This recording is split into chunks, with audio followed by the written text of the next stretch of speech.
పాటిగడ్డ గ్రామ పంచాయతీ ప్రజలందరికీ, నన్ను ఎన్నుకున్న ప్రజలకి, నా ఎన్నంటున్న సపోర్ట్ చేసిన ప్రజలకి, నా ఎమ్మటి చిన్నలు పెద్దోళ్ళు అందరూ నన్ను ఎన్నుకున్నందుకు నాకు మనస్ఫూర్తిగా మీ అందరికీ నమస్కారం తెలియజేస్తున్నాను. గ్రామ పంచాయతీకి సర్పంచ్గా ఎన్నుకున్నందుకు మీ అందరికీ ఎన్నంటూ ఉంటూ మీ వెనకాల సహాయం చేస్తా, మీ వెనకాల ఏ పనున్నా చేసి పెడతా. ఎమ్మెల్యే గారి దగ్గర కూడా కొట్లాడతా. ఆ వాగు మనది, మెయిన్ సమస్య మనది వాగు. ఆ వాగుకి బ్రిడ్జ్ తెచ్చే బాధ్యత మనది.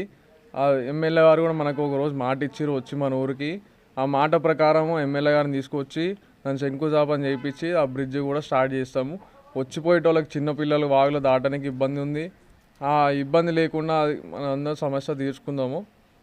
వీటితో పాటు గ్రామంలో రేషన్ కార్డులు కానీ, ఇందిరమ్మ ఇల్లులు కానీ, ఫంక్షన్స్ కానీ చాలామంది మేము ప్రచారం చేసేటప్పుడు చాలామంది చాలా చెప్పారు మాకు.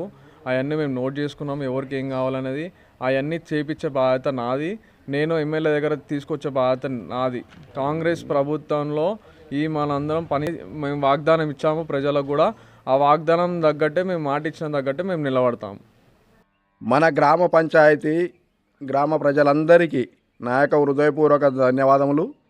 నన్ను ఒక వార్డు నెంబర్గా మెజార్టీతో గెలిపించి నాకు డిప్టీ సర్పంచ్గా పదవి ఇచ్చినందుకు మా సర్పంచ్ గారికి కానీ, మా వార్డు సభ్యులందరికీ కృతజ్ఞతలు తెలుపుతున్నాను.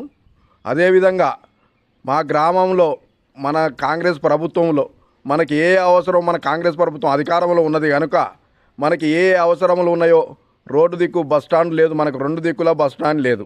మనకు ముఖ్యంగా వాగు ముఖ్యమైన పని.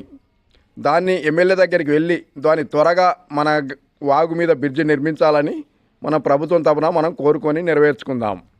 ఈ మన గ్రామ పంచాయతీలందరికీ మా యొక్క హృదయపూర్వక ధన్యవాదములు తెలియజేస్తున్నాను.